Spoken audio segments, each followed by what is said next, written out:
from the heart of where innovation, money, and power collide. In Silicon Valley and beyond, this is Bloomberg Technology with Emily Chang.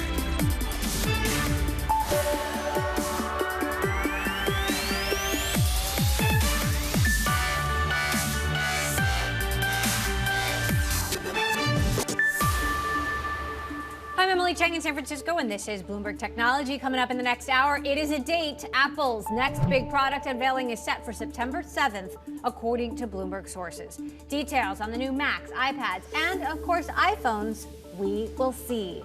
Plus, Meta rolls out its old playbook for a new round of midterm elections. We'll talk about whether it's enough to fight the latest trends in mis- and disinformation. And ARM just posted record revenue and shipments, but its chip industry peers are seeing a slowdown ahead. I'll ask CEO Rene Haas if he shares that sentiment. We will get to all of that in a moment, but first I want to get a look at the markets. U.S. stocks falling for the first time in 4 days. Bloomberg's Christina Aquino here to paint the picture. Christine? Well, Emily, it is Fed Minutes Day today, and we got another reminder that more rate hikes are coming. You know what that means: higher yields and bad news for tech. Let's take a look at the broad tech sector today. Both the NASDAQ 100 and the FANG indexes falling for a second straight day, also falling more than 1%. It's been about a week since we saw declines of that magnitude, and we're definitely seeing a bit of asset rotation here. We're hearing from investors that they're preparing to load up on treasuries as they're getting to these cheaper levels, and that usually happens at the expense of these high valuation tech stocks. Of course, all that also weighing on chips today. Take a look at the Philadelphia Semiconductor Index extending its 2-day decline to about 3.5%. And you know, before the Fed minutes, we also got some bad news out of China earlier this week, and that's definitely taking a double whammy toll on this index, now down about 25% year to date. Let's take a look at some interesting corporate stories today. We have quite a few. Bed Bath & Beyond, of course, continuing its retail-fueled surge, and that trade is really back with a vengeance here. But I actually want to turn our attention to another stock on this board. It is the Manchester United stock here, which is rallying quite a bit today. And Emily, if you're wondering, what does that have to do with tech? It is by way of Elon Musk, who earlier tweeted about potentially buying this English football club, but then hours later clarified that it was just a joke. Still a nice blip higher for the stock, though. It finished the day higher by nearly 7%, Emily. Just a joke indeed. Another one. Okay, Christine, thank you for that. Meantime, a number of high-profile venture capitalists and entrepreneurs are meeting in Los Angeles for LA Tech Week. It includes names like Mark Andreessen, Ari Emanuel. For a better sense of the sentiment there, I want to bring in ZILLOW co-founder and 75 & Sunny general partner Spencer Raskoff, who's also a speaker at LA Tech Week this week. Spencer, if we were to take the temperature of the markets, it is anything but 75 and sunny. What's the temperature in LA? The market temperature. It's hot. Yeah, it's hot. We're not going to let a week, couple days, or a couple months in the stock market damper the enthusiasm for tech here in Los Angeles. It's a really exciting time. This conference this week, you know, it was kind of an unconference because we just sort of announced it to the community just a couple months ago, and now we have over 300 events and 16,000 people, many of whom have come from other areas, including the Bay Area, exploring LA Tech, filled with enthusiasm and excitement, and it's a boom time here. You know, tech hubs have been changing. Obviously, we've been talking about the movement away from Silicon Valley, but now with more distributed work, more remote work, what is the power of the LA Tech Hub in particular? So LA is the intersection of media, entertainment, pop culture, commerce. It's where tastemakers live. So, you know, the 10,000, 20,000 people that decide what's cool for the rest of the country, the rest of the world, they live in LA. This is where culture happens. And now you have this convergence of media through streaming and studios, which really are tech companies increasingly. So the media, entertainment, and pop culture is very strong in tech community here, but it should be remembered that LA also has a 50-year manufacturing history in aerospace, in heavy equipment manufacturing and technology, incredible universities, and it has now cemented itself as the #2 tech hub behind the Bay Area. Our goal, my goal, the LA tech community's goal, Emily, is to get you someday to move your show from the Bay Area to here in LA and have the intro of your show talk about how LA is the tech center of the country and hopefully the world. It's a wonderful idea, Spencer, and I can't say we haven't thought about it. So you will be my first phone call when that happens. But look, it's dreary. There's a lot of red on the screen when you look at the markets almost every day. How is this impacting your strategy? Yeah. So look, we are in the midst of a venture winter. There's no doubt. So venture firms have pulled back. Late-stage growth investors, the hedge funds, the crossover investors that were leading all of these high-priced Series D, Series E, Series F rounds, they've moved out of privates. They're either hiding under their desk or they're focused on the public markets right now. So that chill has moved upstream to the earlier stage companies, and companies are adjusting. Companies are doing inside rounds, they're doing flat rounds, they're cutting back on marketing expense, they're cutting headcount, and they're adjusting for this new winter. And I'm old enough now to have been through several cycles, 2008, 2001. Great companies can get created during these down cycles. They just have to make sure that they survive. And customer behavior changes, corporation behavior changes during these period of change and during recession. So a lot of great companies, a lot of great things come out of them, but you're absolutely seeing companies adjust and venture capital investors adjust. Now, I know Andreessen Horowitz has a big presence down there, and they are the target of a lot of chatter in Silicon Valley right now. Mark Andreessen writing the firm's biggest check ever to Adam Neumann, the founder of WeWork. Some people pretty unhappy about this, and we spoke to a young founder, Allison Byers, yesterday, and I want you to take a listen to what she had to say. You have to feel that rage when you are part of that community that is just historically blocked from accessing this funding. Spencer, I'm just going to leave it open-ended. What's your take? Yeah. Well, there's a lot of commentary and discussion this week at LA Tech Week about this exact topic. My take is I was very surprised by the size of the check. I mean, $350 million for a seed round, that's ginormous by any standards. I don't know Adam Neumann. I suspect that the team at Andreessen Horowitz had a hard look in the eye with him and said, have you been humbled? Are you now coachable? Did you learn from the mistakes that you made? And they looked past those mistakes and said, here is somebody who has revolutionized a huge category, commercial real estate, and who has created a very large, successful, publicly traded company, which was a roller coaster. It went up, it went down, but you know what? It's still a $5 to $10 billion public company today. And I suspect that he convinced Andreessen Horowitz that he learned from his excesses and from his mistakes. Now, the commentary from that founder is absolutely right. It speaks to the fact that there is still a lack of diversity, equity, inclusion. I mean, Emily, you literally wrote the book on this, right? And this is still a serious issue in tech. And so she's right to express outrage from her perspective about it. But I think that's what Andreessen Horowitz is thinking when they decided to back Adam Neumann again, which is that he'll have learned from his mistakes and be a different type of founder and a different type of leader this second time. It does speak to a pattern, as you say, that we have seen in Silicon Valley time and again. I'm curious what you think of his idea as someone who also founded a company in real estate. Is his idea, Flow, this idea to revolutionize residential real estate, apartments, does it seem think it's a pretty that clever visionary idea, to you? Emily? Yeah, I think it's interesting. I mean, for viewers that don't know, he's trying to create a branded multifamily product. So think like what W Hotels is to hospitality, this company, Flow, could be to apartments. And it is a good insight that most apartment buildings are unbranded. They're just named the address. And it is kind of an uninteresting experience. You just take the elevator up to your little box and that's that. So he's trying to create, WeWork for apartment living. I think that's a good idea. What I don't know is if the margins of managing a multifamily apartment building can support the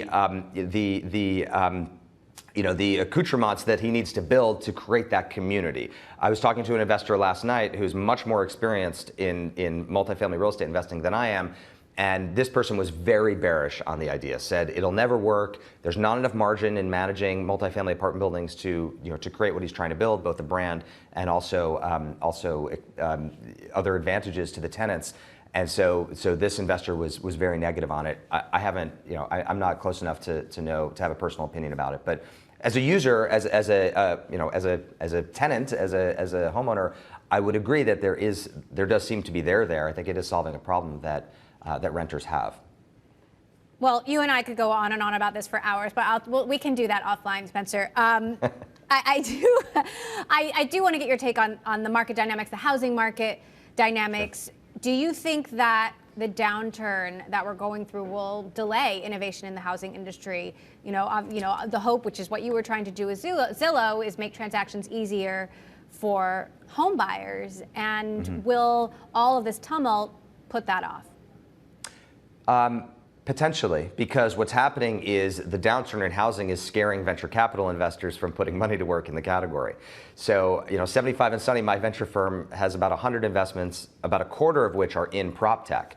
And so I'm a very active prop tech investor, and I can tell you that VCs are really put off and scared because the public comps have come down so much. I mean, ZILLOW is at a 7, 8, 9-year low, and all the other public comps have come down so much, and that weighs on investor mindset and sentiment. So yes, it could dampen innovation because there will be fewer startups in prop tech getting funded. Now, the good news is, if you are a prop tech like Picasso, one of my other companies that is funded, that has raised a lot of venture capital, that already has a product in the market, this is a great time to gobble up market share because competitors probably won't be able to get funded. So, again, like I've seen in other cycles in 2008, for example, where ZILLOW actually benefited from the 2008 recession because they were already funded and on the racetrack and others couldn't get funding, great companies can be built during this down cycle.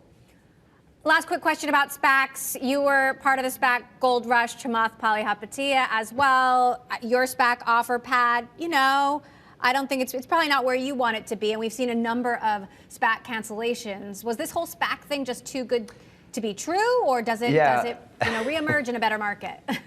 So I did 2 SPACs. One merged with Rigetti Computing and one merged with OfferPad. And you're right, neither of them are trading where I would like them to trade. One's at 5 and one's at 2. So there's a long way to go for those companies to live up to their full potential.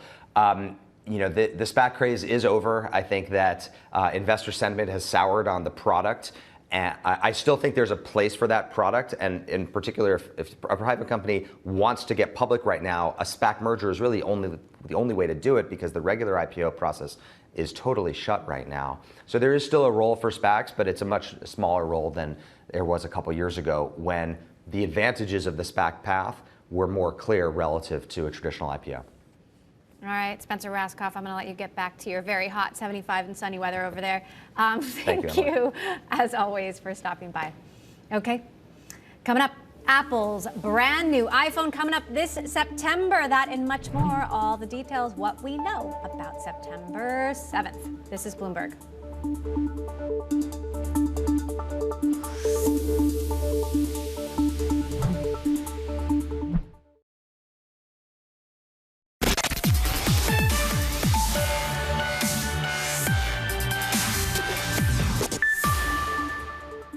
Apple is kicking off a busy fall product season September 7th with new iPhones, new Macs, low and high-end iPads, and 3 models of the Apple Watch. The event will only be streamed online. Let's get more on this with Bloomberg's Mark Gurman, who covers all things Apple for us. So what do we know? So I know that the event is currently being planned for Wednesday, September 7th.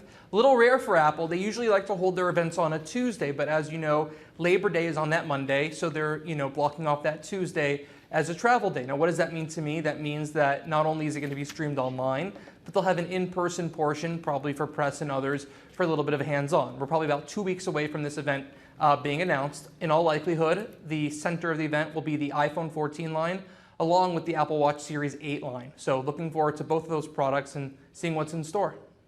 When will these products be available? So you'll see Apple do an initial launch wave on September 16th.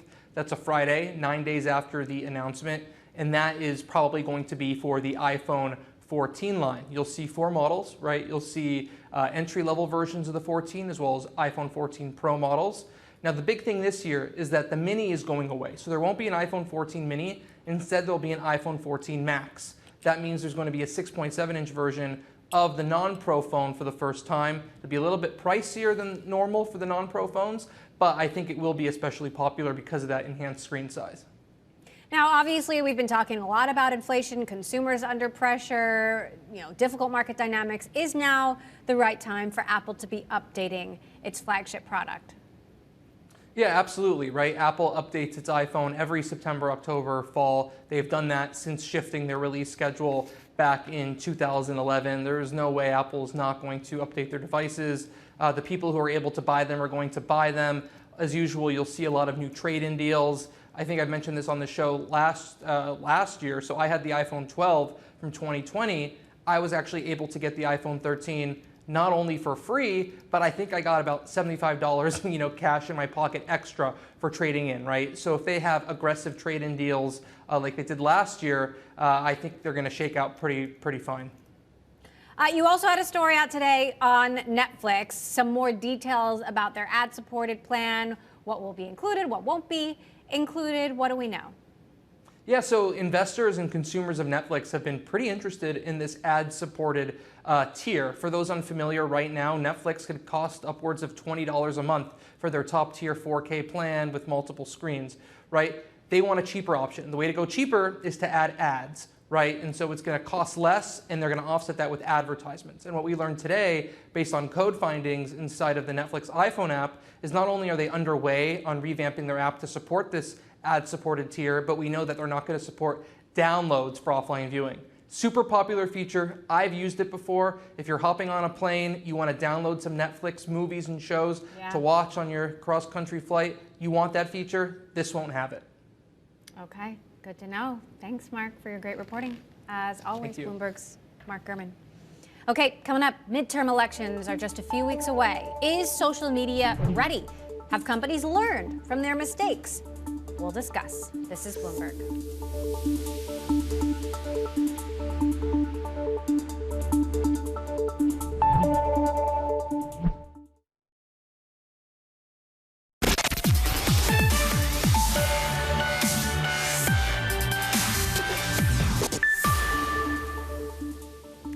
Well, with midterm elections approaching, Meta is rolling out its plan to tackle misinformation. After years of revising and updating its election strategy, the social media giant is sticking with some familiar tactics, the same tactics we saw in the 2020 general election, which was marred by conspiracies and culminated in the January 6th insurrection at the U.S. Capitol. Bloomberg's Alex Barinka covers social media for us. So, Alex, talk to us about what Meta is planning to do here and what, if anything, is different from 2020. Yeah, so they're very much focused, like you said, on misinformation. So they will remove posts and ads that have to do with things like wrong logistics on voting, things that incite violence based on the outcome of an election, and also, making sure that in the week prior to the close of the polls, they will not actually add any new political advertisements or allow any changes to political advertisements. The reason that will give a sufficient time for folks to kind of process and potentially fact check if there's any misinformation on the platform. So for them, bottom line is misinformation, logistics is the focus.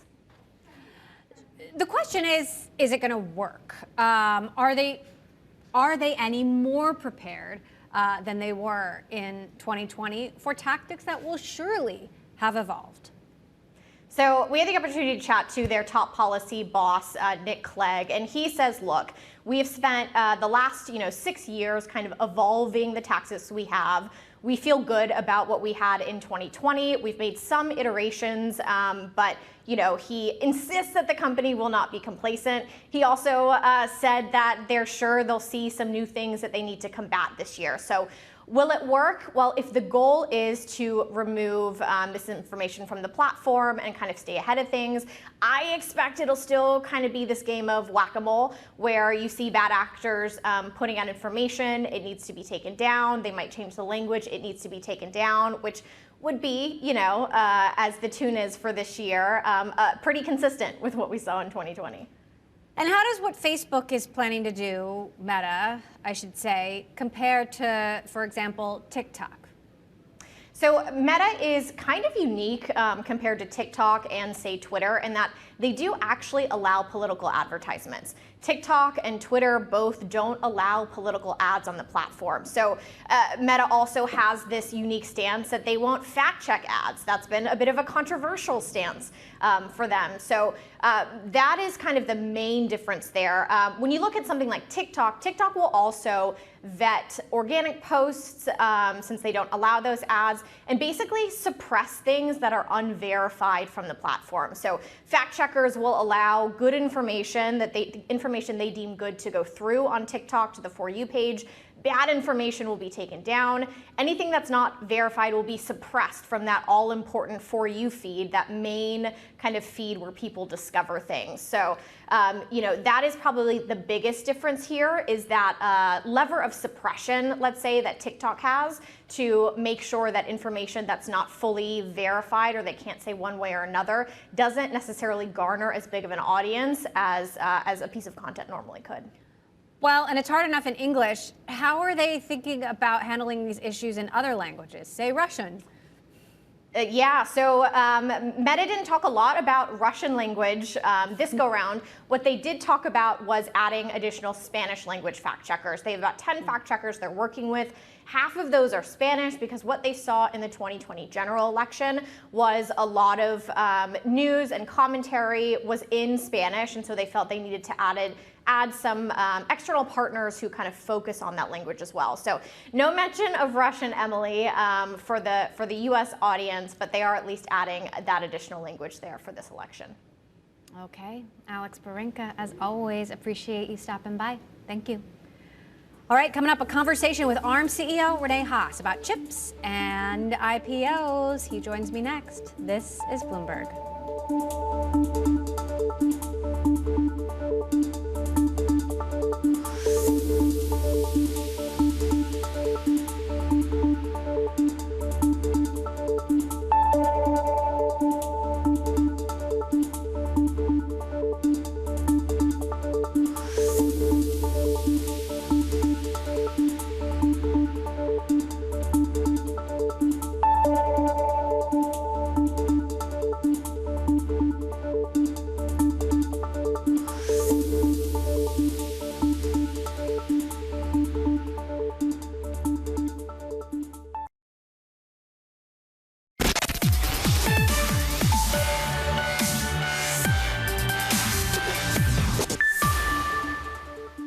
Due to the macroeconomic uncertainties, as well as due to high levels of inventories that customers have built across various end market segments for us, those inventories are being adjusted down, and that is what is resulting in reduced demand for us.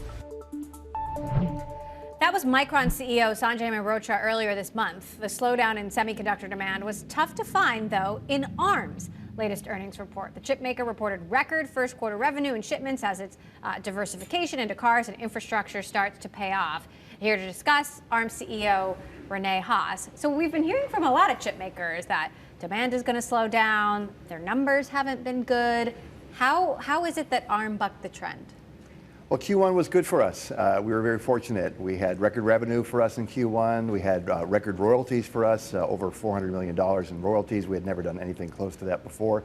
So it's quite good. I think for us, Emily, largely it's been the result of the diversification of our business. As you mentioned, ARM was largely known for smartphones a number of years ago, but now we're in the cloud, we're in networking equipment, we're in industrial, we're in IoT, automotive. All those markets have been strong, so the result is a really good quarter for us. Are you seeing any signs of a slowdown?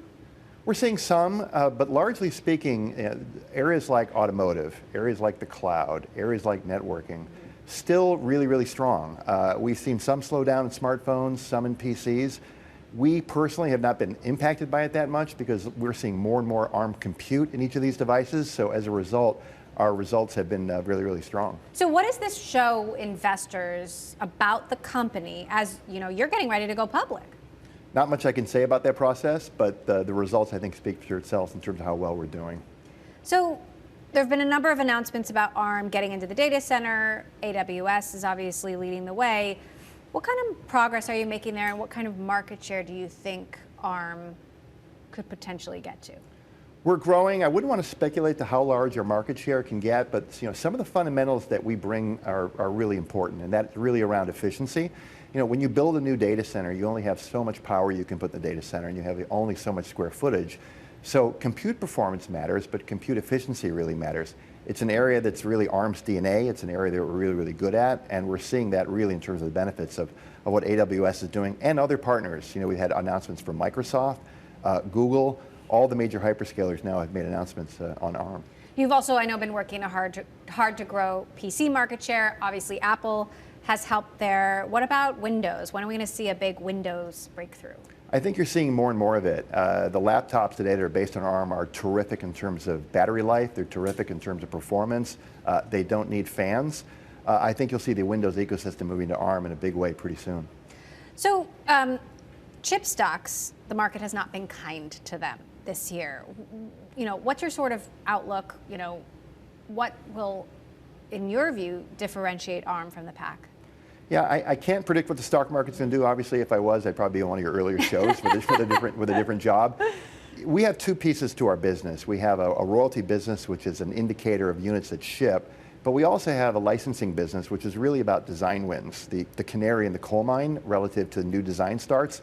That's really strong, and in fact, it's as strong as it's ever been. We're seeing a lot of investment in R&D in automotive, in the cloud, in IoT, in laptops and smartphones. So I think going forward, the secular trends that have driven a lot of growth, we're very, very bullish on that. And we're seeing, again, our licensing activity, which is an indicator really of investment in R&D, has never been better. Now, I know you can't talk specifically about the IPO, but what has the volatility meant for your strategy and your plans? I mean, you have to be watching the market dynamics and wondering if now is really the right time. I mean, many people are saying the IPO window is closed right now. Yeah, I can't speak about the IPO process, but what I can tell you is that, you know, there's been a lot of semiconductor downturns in history. Obviously, we all know that. What's different about this one is we're not seeing people tap the brakes relative to new investment, and we're not seeing people tap the brakes on R&D. For us, the licenses that we do today, they end up in products 3 or 4 years down the road. The royalties that we're seeing today as a result of design wins that we did 3 or 4 years ago, we see continued strong demand for our technology and products. Let's talk about China. Continuing tensions in U.S.-China relations, more restrictions from the U.S. side about doing business in China. We've seen, you know, with the ARM example, just how difficult it is to run a joint venture there. How are you navigating that? You know, given the unique, ARM's in a very unique geographic and sort of geopolitical position, how do you navigate that without upsetting Washington and Beijing? We're in a unique space. So when the U.S., for example, puts down restrictions around entities or companies that can't be shipped to that require licenses, like any other company, we have to apply for a license. We'll adhere to the compliance rules. We're a little different than traditional U.S. companies because ultimately those rules come down to the nature of the U.S. content, i.e. the percentage of U.S. engineers working on the products. The majority of ARM's engineers are not in the United States. The majority of them are in Europe, mostly in the UK. So we are generally not as impacted as other companies around these areas. But of course, when we need to comply, we will. And when we have to apply for a license, we'll do what other companies do. What's your view on the supply chain right now and how the COVID restrictions in China will continue to impact supply? I think it's a very hard thing to predict, to be honest with you, because the shutdowns are sudden. They don't come with much warning. It doesn't take a whole lot for a section of the country to shut down, and the next thing you know, you can't get a port open, you can't ship product. So I think the supply chain perturbations are with us for a while. The world was very accustomed to the old normal. The world was flat, we had no pandemic, there were no skirmishes or conflicts across borders. We live in a different time now, unfortunately, and I think you're seeing that manifest itself in terms of all kinds of shortages. I think it'll exist for a while, personally. So what have you changed about the way you do business, the way you run the business to navigate that, to get around that, or can you? Hard for us. We don't build products, as you know. We license IP, so we ship blueprints to companies who build chips. But what about your customers? We watch that very closely, right? We want to make sure that we can supply the products they need at the time they need to have them to ship. But ultimately, we're kind of beholden to what the supply chain looks like. Again, what we continue to see, though, is people doing more and more designs, doing more and more design starts, not slowing them down. We're not seeing anyone say, look, I'll push a product out by 6 months because I'm sitting on inventory.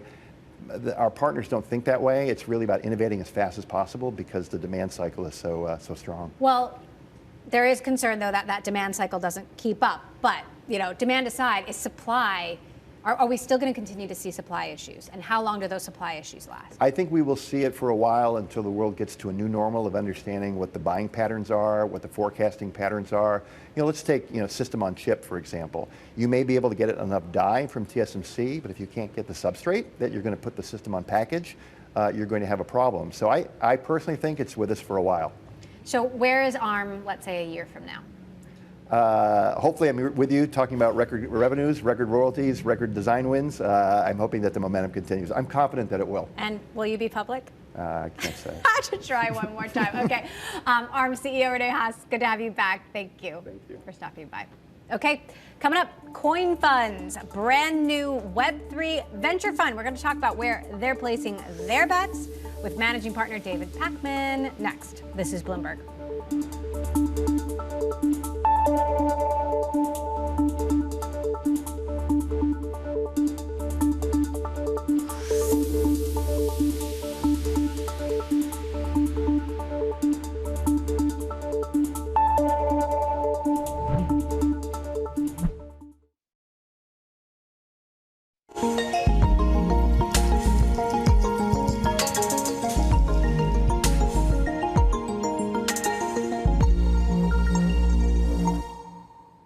Time now for our crypto report, and even though the market might not be as bullish as it was last year, Coin Fund is announcing the launch of a $300 million early-stage Web3 venture fund called Coin Fund Ventures, and it's backed by institutional investors, family offices, and crypto-native founders. I want to bring in David Pakman, managing partner and head of venture investing at Coin Fund now for more. So David, we've been talking about how there's a lot of dry powder out there with the market downturn, a lot of investors right now having to sit on the sidelines. Why launch this now? Well, this is not our first bear market in crypto. It's our third one. Coin Fund's a firm that's been investing in crypto since 2015. And we launched our second seed fund in the depths of the 2018 bear market. That fund's done really well. So we have 3 seed funds, and now we're launching this venture fund focused on early stage, like Series A stage venture projects and companies. But in our view, this is probably the largest economic value creation opportunity we've ever seen in tech. Bigger than Web 1, bigger than Web 2. You're rearranging the entire value stack of software. We're going to build software on top of decentralized blockchains. Crypto is going to eat the global financial system, and NFTs are going to completely rebuild the way we monetize intellectual property. That's a huge opportunity set. And so independent of where we are in market cycles, we think crypto is the best place to be making tech investments. So what's your unique approach? Where and how do you plan to place your bets differently from all of that other dry powder out there? I think first, we have seen a retraction in the amount of crypto investors out there. There certainly are a group of crypto native investors like us who only invest in crypto and blockchains and all the technology around Web3. But many of the traditional venture firms and hedge funds that started digging into crypto have pulled back, leaving ample opportunity for us to make investments. We invest along the entire waterfront of crypto, everything from layer 1s and the blockchains themselves to the infrastructure stack built above them. We invest at the NFT and gaming layer. We're investors in Dapper Labs, the creators of the NFT standard, and one of the most successful NFT game crypto collectible companies. We invest in stable coins and payments and asset management and wallets and exchanges and really DeFi and all the different places where crypto is starting to see evidence of mainstream adoption. I think the differentiating factor between us and other investors is, first of all, we're crypto native. We only focus on crypto. And second, we have super deep technical depth. We audit the smart contracts of our portfolio companies. We help them architect the tokenomics. We're value added and helpful in helping people build companies.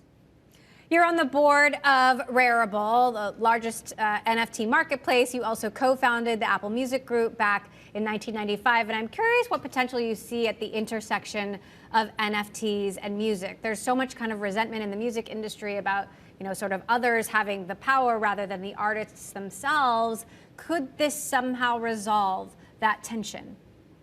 For all of intellectual property, NFTs create a way to sell scarce assets, collectibles that can become more interesting or more rare or develop more attributes over time.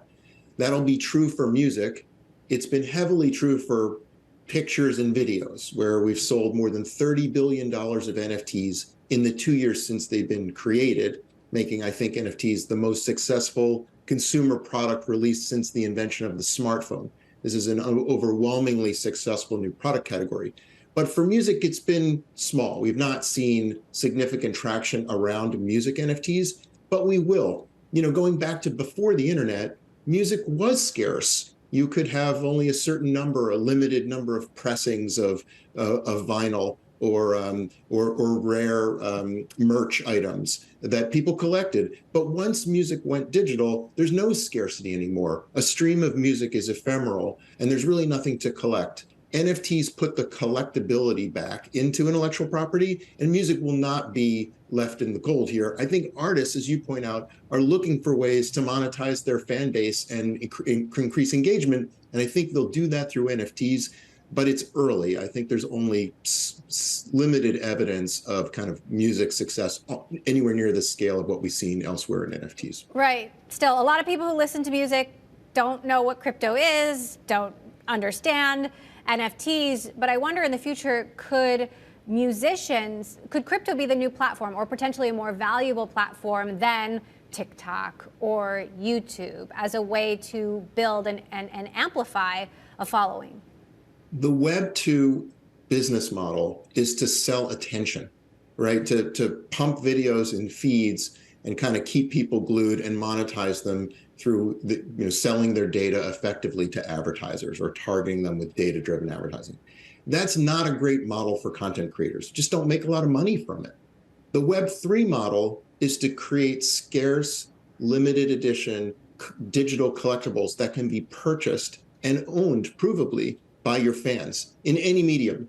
And you can get much higher revenue per user. One of the most exciting things about NFTs are that the average NFT buyer spends between $300 and $900 per year on NFTs. That compares super favorably to people spend like $180 a year on Netflix, or less than $60 a year on Spotify. So if people are willing to spend more for NFTs, for digital collectibles, then more of that can go to artists and creators. And I think that's a business model that most people who are creators will embrace.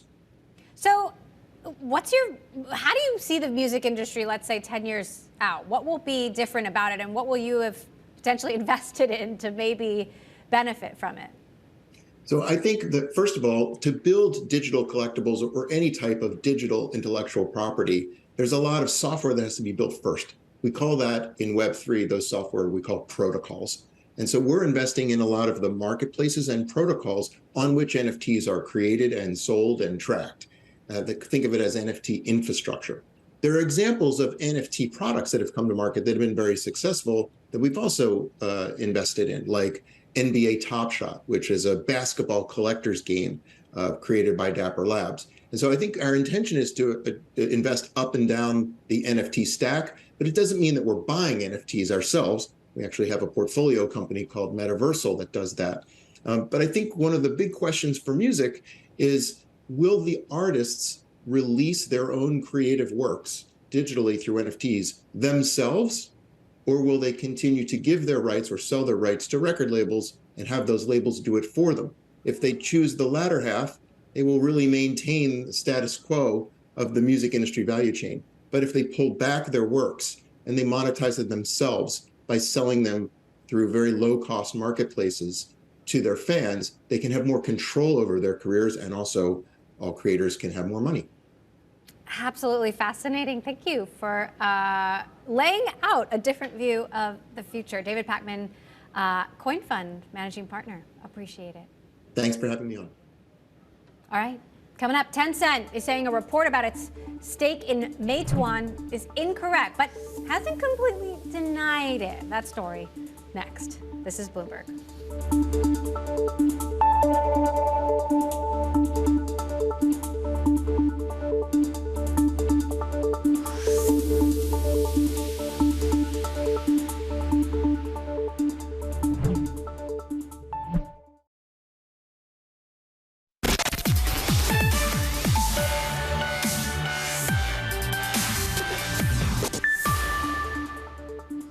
Tencent says a report that the company intends to sell all or much of its $24 billion stake in the food delivery company Meituan is incorrect. Bloomberg Crystal Z joins us now to explain. And Crystal, as I understand it, Tencent didn't actually deny the report. Help us make sense of this. So, I mean, there are many reasons company deny a story, and the chief strategy officer came out and said that the story that Reuters put out yesterday is inaccurate. But if you think about the kind of strategy that Tencent has been working on since last year, they already disclosed plans to divest their stake in JD. And overall in China, you're seeing that antitrust is becoming a bigger issue. So the Chinese government had flat out say that they don't want any one technology company to have too much influence in society. So it actually would thematically make a lot of sense for Tencent to divest their stake in Meituan. But we saw Meituan stock absolutely just tanked after the report came out. And now that their inaccurate statement or denial had gone out, it's actually come back up. So it's hard to speculate what's going on. We're following the story out of Asia, out of the US, but there could be more to the story behind. If there is some truth here, if something like this happens, what would be the significance of that? Yeah, so Chinese companies, as of 2 years ago, have not really had any antitrust concern. Basically, if you're a Chinese tech company, your strategy has been just to build, just to grow. And a lot of Tencent's investment has panned across all sectors in someone's life. You have your delivery, you have grocery, you have all of these instant messaging apps. So in terms of information, in terms of reach, Tencent has been really, really strong in tapping into all these sectors. But now you're seeing that it's taking a more Western approach. The government is saying that no one company can be that big. And it could really kick off a flurry of deals, and Tencent, Alibaba, those could be the first targets. So it's Alibaba, we have already seen, they've run into kind of scrutiny with the government, and it wouldn't be surprising if Tencent goes into the same direction. How does the Chinese government's recent crackdown on tech, I mean, it's been happening over the last several years, play into this? So we are seeing this play out in actually many ways. If you remember, the DD IPO is probably a really good example. The government told them, foreign listing is not the best option for you. It really manifests in many forms. It could be telling big tech company to divest their stake in other companies, or just retaining these control in China onshore instead of letting them raise capital elsewhere. So we have been seeing a lot less foreign listing. There hasn't been really any Chinese listing in the US after DD, and we've seen how a lot of actually multiple Chinese companies that have US listed vehicle have announced delisting plans. So in many ways, the Chinese kind of capital markets has become more closed off, and as a country, they are really protecting their technology a lot more. Obviously there's been a lot of volatility in US markets.